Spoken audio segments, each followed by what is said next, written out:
Before we begin, I gotta ask, how often are you mistaken for a rock star? Like, do you get that more than MMA fighter? I mean, it's the same energy, right? Oh, shit. No, it's very different. Very different energy. Yeah, no, I mean, the energy is kind of the same. Like, a All right. rock Well, star is a rock star. However you want to feel. so it's been about 7 months, I think, since we've seen you last. What have you been up to? I've been just up to training and doing some Matrix things out in Arizona with my team and my people. And yeah, I love what I do. Did you want to come back sooner than 7 months, or was it a good amount of time for a layoff? I did initially, but we got a good opponent. We got the name, one of the names we wanted. So yeah, it's an honor to be able to do that and step in the octagon with such a decorated fighter. Does it help that it's a co-main event as well, or does that not matter to you? Is it more like you got to wait for that main event? Wherever I'm at, I don't care. Wherever I'm at, I'm good. I'm happy. I'm gonna make the best out of it, and I'm stoked. And you guys love, watching the Matrix fight, and it's just fun.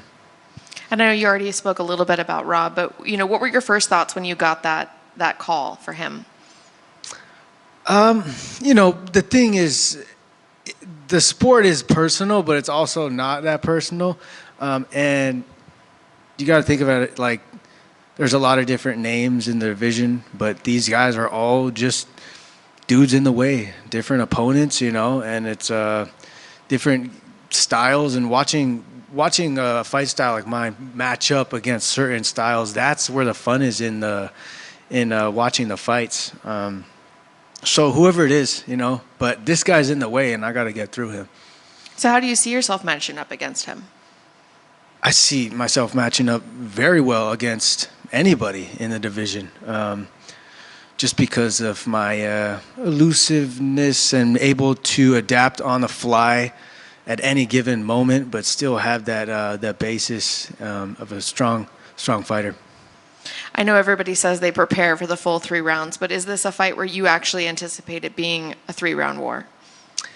The fighting's like life. You gotta it can be a little storm that happens quick, or there's some times where things get tougher and harder, and you just gotta be ready and prepare yourself. And I'm prepared.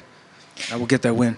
And I know obviously having a quick knockout or a quick submission or something like that is something everybody wants, but there's got to be at some point where you go into a fight where you're like, I really want to test myself, put on a war, get fight of the night. Is that something that you have wanted or thought about? That's what we do this for. I'm sure every single fighter that gets into the UFC and gets to, into that area, they definitely want to. We're here to test ourselves, to get better, and then test ourselves again, test our character, test our mentality, and to go back and grow and work on different avenues and areas and keep expanding ourselves as humans, and there's just so much opportunity out there, and this happens to be that opportunity for me, and I'm very blessed and excited to do it. Do you think this is the biggest opportunity you've gotten in your career so far? I would say yes, because this is where I am right now, and of course, I've had big opportunities, but just like you and me and everybody, we all have opportunities, and whether it just depends on how you look at it. And if you look at life and you look at opportunities from a perspective like, hey, this is a challenge, I can grow for this, I can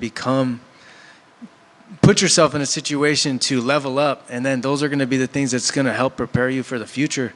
So, yeah, we're just leveling up. We're just getting better. And a little something off topic. Last night, Dana White revealed that he wants to take the media out of the ranking panel. He wants to revamp it, redo it. Do you think that the rankings need to be revamped? Do you think that they even matter anymore? What are your thoughts on the rankings? I've seen some things on all that ranking stuff on social media, but I haven't really educated myself enough to see all the different little things on that. So I couldn't answer that at this point. Thank you. What was it particularly about Rob Font? Was it actually Rob Font and what he's been through before, or was it just a matter of he's the guy in front of you that you said that this is a fight you've been looking at for a while or a fight that you wanted for a while? Yeah, you got to definitely keep your eyes on the prize and set yourself on certain things. but not everything is going to go the exact way. You're not going to get the opponent that you want. Somebody might get injured. Things might happen where you got to be prepared for something else that might happen. So, whoever it is, I will be ready. It's another guy in the way that's trying to take your head off and take everything from you. And that definitely, you got to be motivated, just be ready to do it in a way where you get to destroy somebody.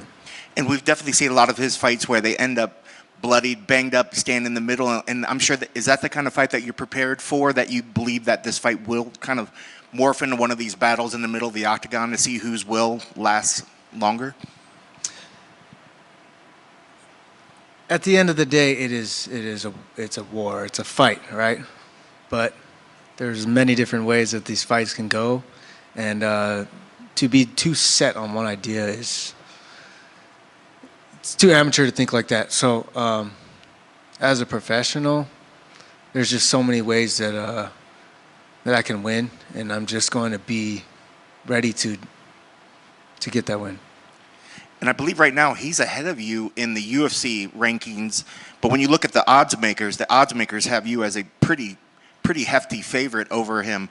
Do you look at the odds and do you say, like, hey, I agree with these guys, they know what they're talking about, or do you not even pay attention to the odds makers? But what do you think about when you see something like that? The guy's higher ranked, but the odds makers are all leaning in your direction. Yeah, I mean, you see whether they praise you or put you down or criticize you. Yeah, does some certain things matter? Yes, but I know what the truth is. I know I've been working my ass off. I know I've been putting my whole life into this. I know where I stand with myself. So, yeah,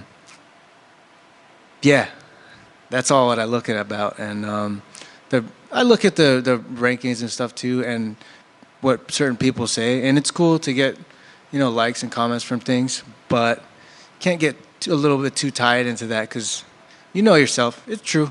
Yeah. That being said, with a nice decisive finish, you got to imagine that you would break into the top 10, at least be the top 10 fighter with the win here, or does that not even matter? Yeah, that's going to happen. But I just got to focus on, we'll see what's going to happen and get that win all the way on Saturday. You mentioned leveling. I can't remember if you're an anime guy or not. I don't know if you ever saw the show or read the book Solo Leveling.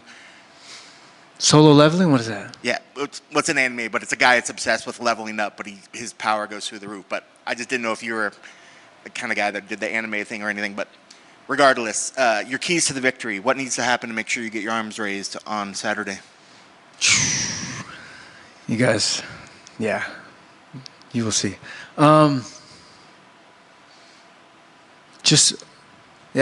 All systems go in from different directions and angles, and just gonna be too much to handle. Yeah.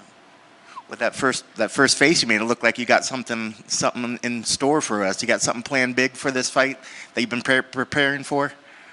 It's just me, I know I'm the best. Good luck on Saturday. Champ, bro. Sweet. Thank you, guys.